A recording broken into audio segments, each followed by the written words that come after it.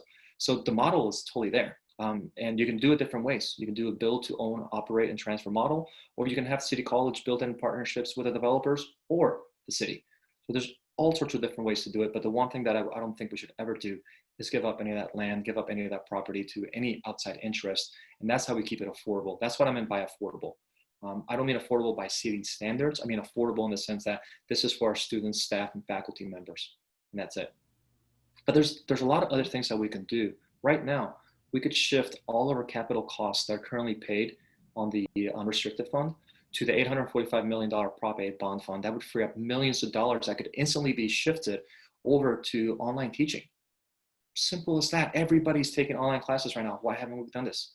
It's been over 6 months since the pandemic hit, and no one on the board has brought up this very simple idea.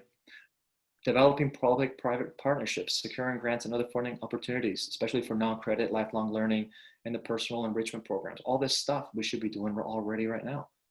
We can secure additional permanent funding. We can continue to work with all the stakeholders. But ultimately, this vicious cycle of cutting classes, like they're getting into again now, like they're already predicting for the spring again now, needs to stop. There are other things that we can do regionally. And we're talking still on the input side of this. This is a really long answer. I'm really sorry. I'm such a nerd about stuff. It's fine. The other thing that we could do, right, is we have all these programs that are being taught at the different community colleges in the area at San Francisco State. And ultimately what we're having is everybody's teaching the same classes and our levels of enrollment are going down. We should be specializing. I mean, we should be reaching out to San Francisco State and saying, what are you teaching that we could be teaching, and what are we teaching that you could be teaching, and to figure out where we can leverage the strengths of both institutions so that our students can have great classes that are offered in the times that they need, and there's no duplication or replication that is inefficient. And that would be fantastic because you could get a lot of cross-pollination. Our students could be interacting with all sorts of students from across the Bay Area, and everybody could be getting the classes that they need right now without letting go of any faculty members, without having to cut any classes because of enrollment. And all these things are the inputs of money, right? If we're having money come in because we're shifting to bond funds from capital plans, if we're taking in, let's say, if we're taking some of these facilities that are really underdeveloped and developing them, if we're streamlining our curriculum offerings and our students are taking more classes, all of these are direct streams of funding that we can actually use to provide the output that we're talking about. And so when it comes to the scholarships, the grants, all these things, I think that the first thing that we need to do is look at Free City and expand that, because Free City doesn't cover the cost of all education. There's still fees, there's still books, there's still laptops, there's a lot of things, right? The $500 that you might get if you're taking all the classes you need to be getting is just simply not enough. And that would not have been enough when I went to school. So I can imagine how much it is to go to school right now. I know how much a laptop costs. I know how much a credit hour costs. I know how much the fees are per hour. We need to be getting our students a lot more money if we want them to be able to go there full time.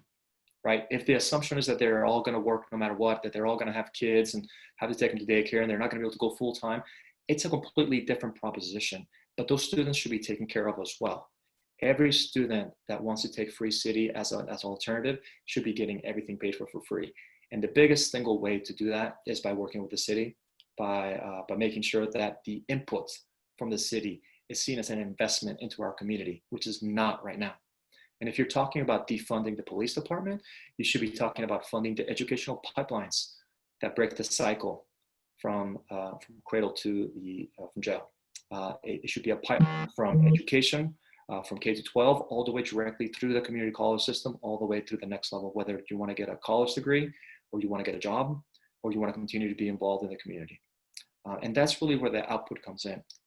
On the unrestricted side, we can create all sorts of things, right?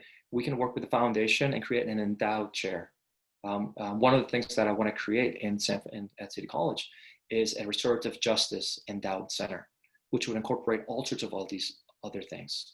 And we could really get at the core of the systematic oppression that's been happening to our students of color for a very long time, and really kind of create the programs, academic and community, to make sure that everybody, all boats rise. So that's a really long talk about the inputs and outputs, but happy to chat about other stuff as well. Yeah, to go back to the housing, you said that there other schools in the country have been doing that, having housing for the students.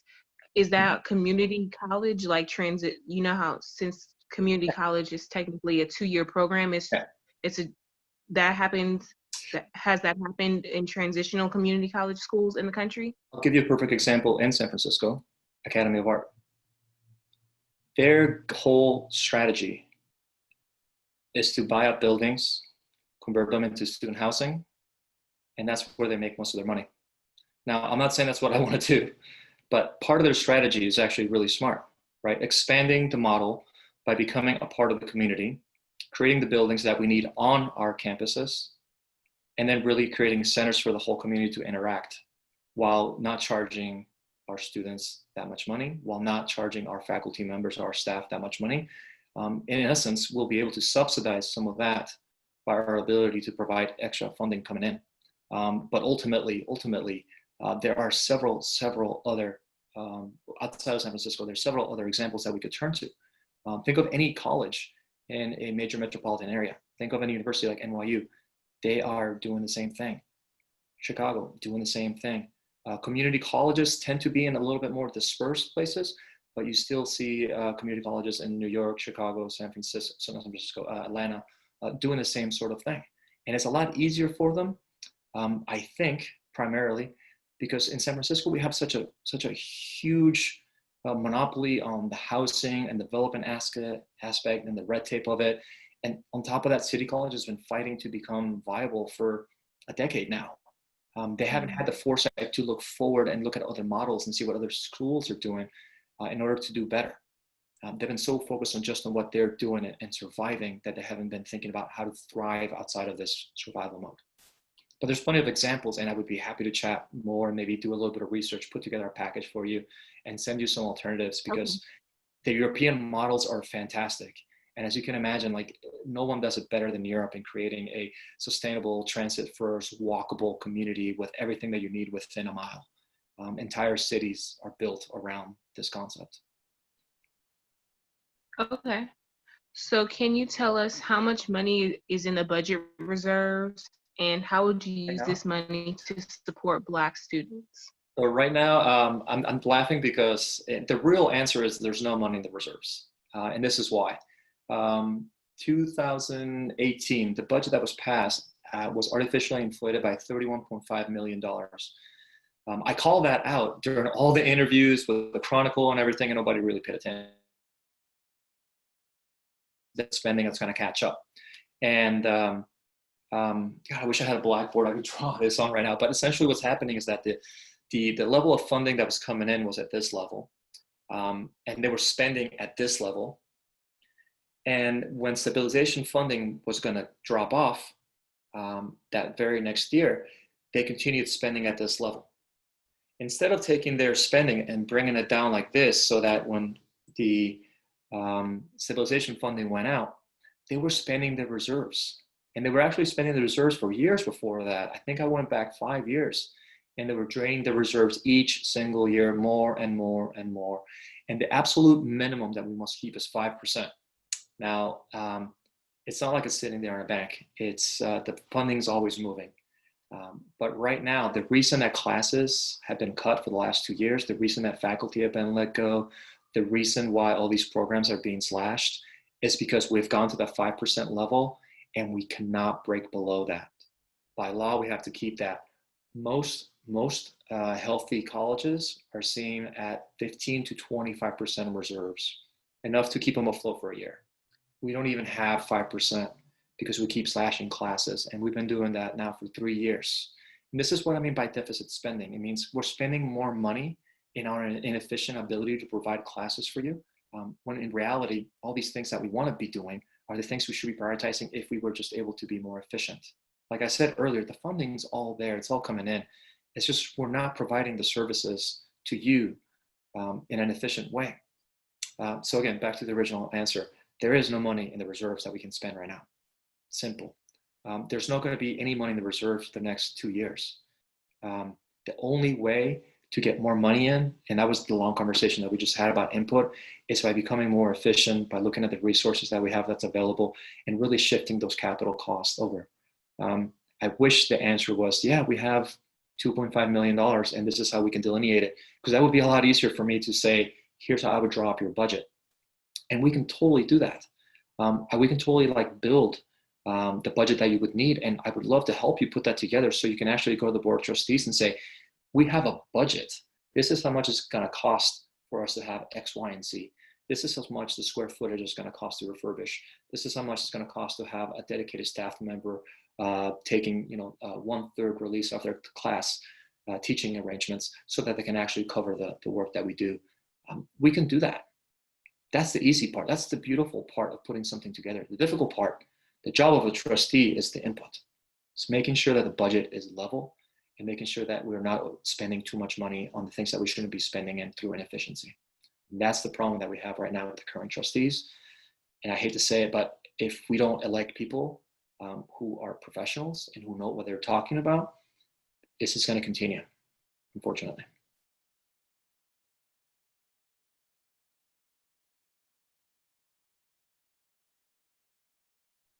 Are you there? Oh, yes, there. I will ask the next question then. Oh. What is? Am I here? Am I back? What is? Go ahead, Trillia. Can you everybody hear me? Did Okay. I come back?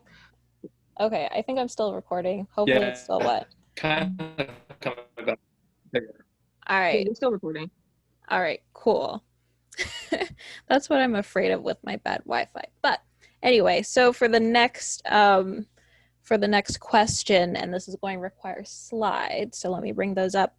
But what is your strategy in regards to the Black Student Union demands? And we sent those to you prior to this meeting, so let me just bring them up and I can read them out loud. Sure. So let me just share my screen. Yes, here we go. I think that's it. If it wants to load. Okay, there we go. Can everybody see that? It's coming up. There it is. Yep. All right, cool. So the Black Student Union demands, if it wants to start. Okay. I'm just going to read them out. To have a unified Black space and presence that connects all of the resource centers, AFAM studies departments, and Black Student Union, networking with high schools so we can promote ourselves to potential CCSF student, that this encourages longevity and circulation of students into the BSU so we can continue with legacy. Making sure that Black programs and resources are given the proper visibility by CCSF, advocating for adequate funding for the African American Resource Center, and an AFAM Associates of Arts degree that can be used for transferring, which we do not have currently. And hopefully everybody could hear that because I saw my Wi-Fi was going out. Anyway. So if you would just like to address. Uh-oh, I think we're losing you again. So her question was, what is your strategy in regards to those demands? Mm-hmm. It's fairly straightforward. Finding the efficiency in what we need to be doing right now. And like I mentioned earlier, there's a lot of things we could be doing right now. And then you prioritize it in the budget. When we have unrestricted funds coming in because of the prioritization of the efficiency that we need to be doing, we can do whatever we want with it. And I think that the important part of that is that a lot of this is building on programs that are already there in place.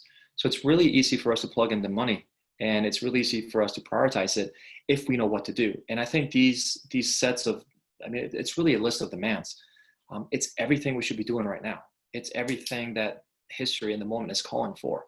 And the statement that let me pull that up. The statement that I had for the general comment during the last month's agenda, was right on point with these things that you're talking about. My statement was this: Black Lives Matter and budgets are moral documents. These two statements are intrinsically linked when it comes to providing equitable access to the quality education we provide at City College, and the Board of Trustees has done next to nothing to support our Black students. If the Board of Trustees doesn't systematically invest in the support structures our students of color need, they simply don't care about providing equitable access to education.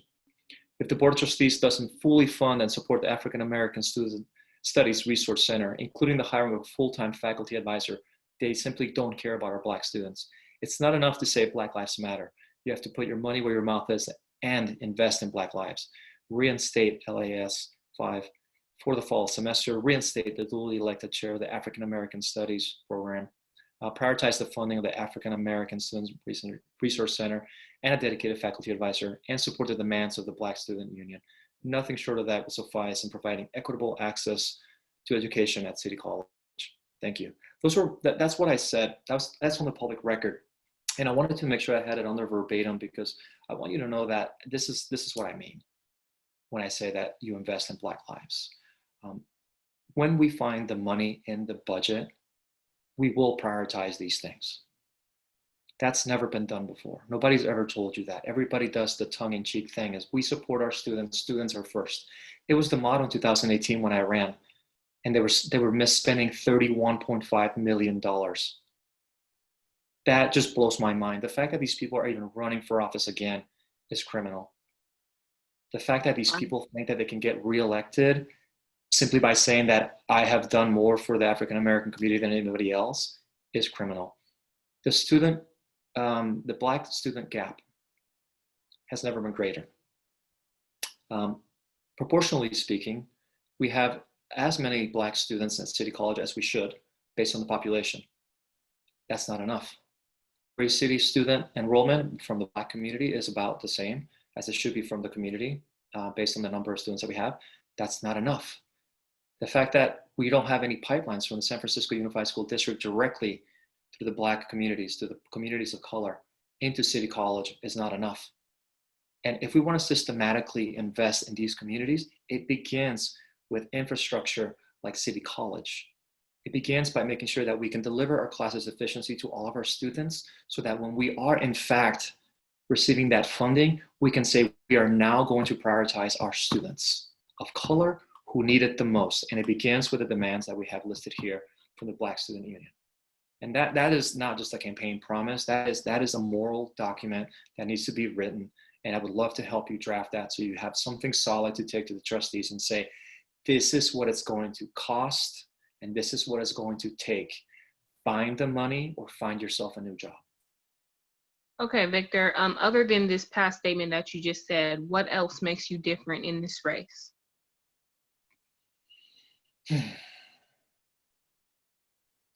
I would genuinely like to think that I'm the most qualified candidate, but I don't think that's enough anymore. And that's very unfortunate. All the knowledge in the world and all the charisma and everything else, What makes me different is that I'm fighting against the political machine. I'm one of the few candidates that's not part of a progressive, moderate, socialist side. I'm an educator. I've been doing higher education for the last 15, almost 20 years now. I know the stuff through and through. Um, I still teach because I love teaching, but it kills me to see what's going on at City College because I wouldn't be here if it wasn't for my college. And it makes me angry. It makes me so angry every single day. So what makes me different? I would say that it is that passion, it is that fervor, it is that disdain for the political establishment, and it's probably the knowledge that I will be the one person on that board that really will tell you what's really going on without using City College as a political football, without using slogans or talking points. I'll tell you what we can do, when we can do it, and how we can do it. And if we can't do it, I will tell you that too. And then I will sit down with you and we'll figure out how to do it next time. And that's what makes me different. Great answer. Thank you so much. So this may seem a little bit repetitive, but how are you committed to helping the African American Studies Department? And that's something that we are really focusing on, like in this semester, you know. One of the things that I did when I was the chief of staff at UC Riverside is really focus on the learning communities, and that's what I want to begin to do. I've always said that I wanted to do that. 2 years ago, I said that I wanted to do that at City College. Nobody has done that yet, and we haven't seen any results. So for the program itself, what I want to do is I really want to have a sort of ethnography of what students need. I want to check out the built space. I want to check out the programs, how they're shaped. I want to make sure that I understand why students are taking these classes, how they're taking them, when they're taking them. I want to survey the students as well as the faculty. And I want to make sure that we create a learning community, right? You should have a counselor that understands you and where you've come from, that understands where you want to go. Faculty members that are both equipped to be your faculty mentor, but also guide you through the academic process.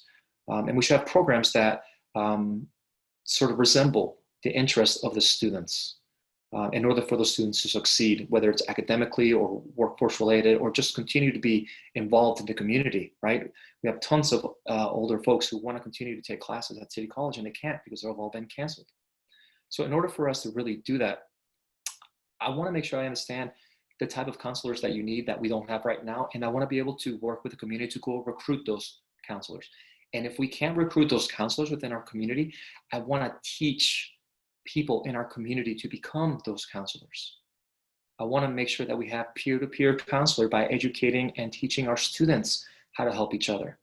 And this goes way back when to one of my first experiences in community college, in which the professor told me like almost everybody goes out there with two hands reaching for everything they possibly can, trying to grab everything.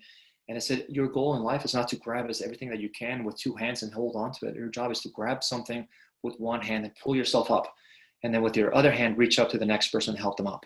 And that's what we really need to be doing with our counselors and our faculty members. If we don't have those faculty members that right now that can do that, if we don't have those counselors, if we don't have the peer-to-peer educators there, we need to reach into the community and start training them. And if we don't have the programs to do that, we need to create those programs, right? And it goes back again to the whole idea of investing in Black lives, investing in the community, right? If you're going to take any money from any other source, whether it's the city, the police department, the inefficiency that we're having at City College, and invest it, we need to have the infrastructure there. And whether it is through better counseling centers or the better student resource centers, creating this community begins by making sure that we have the infrastructure there set up. And that's really what I want to get in there and work with the program. The other thing that I want to do is work with the accreditation aspects, because a lot of the transfer credits are not really well clearly delineated. And like myself, like I went to community college studying anthropology, biology, and English because my English was awful. And by now you should already be able to hear a little bit of my accent because it still sticks out. But I had no clue what I was doing. And it took me 2 years to figure it out. It took me 5 years to graduate from a 4-year institution because I didn't have anybody to guide me through. 1 year I failed a class and I didn't even know I could take it again the following year to cancel that out. even more so, I didn't know I could drop that class halfway through, get an incomplete, and have it not be on my record. Mind blowing. We're not setting our students up for success when we're not guiding our students step by step. And that's the problem with not having peer-to-peer counselor, with not having counselors who are from the community, who understand the struggles, who understand how to create a safe space for our students to have these dialogues and engage in the discourse. And one of the things that I think we should also do, it's the other way around, right? Why is it that we have trustees that don't have a single intern that's a student? Why is it that we only have one student on the board and their vote is non-binding? Why is it that we don't have a semi-annual student-led forum for the trustees? Why is it that it's always us talking up to them? Why isn't it that they come to us and listen to us? Nobody comes to the students. And I hate to say this, but it's true. When I've gone to the student resource centers, whether it be the immigrant center, the LGBTQ center, the veteran center, the family center, which is the ones that I visit the most, they tell me, you are the only one that has ever come here. You are the only one that has ever come to check out our space, to talk to our students, to talk to our faculty members, to listen and try to understand what we need, right? And the most that I've been able to do, because I haven't been elected, has been provide things like microwaves for the student union, which I did, I think, 2 years ago. I provided a lot of sort of voting resources and information to all the centers. I've helped fundraise for the Family Resource Center. I've helped do a barbecue for the Veterans Center. I've put on a first generation and veteran student forum twice now with 3 subject matter experts. 1 year, even the Dean of Students came. These are the things that I've been able to do from the outside. So imagine what I could do if I was on the inside. In my website, actually, I have a ton of stuff on elevating student voices, on engaging with students. So I would urge you to check that out as well. It's probably some of the most sort of complete, comprehensive plans that have been out there. So I would urge you to take a look at that on the website, and it's victor4sf.com. Wonderful. Thank you so much.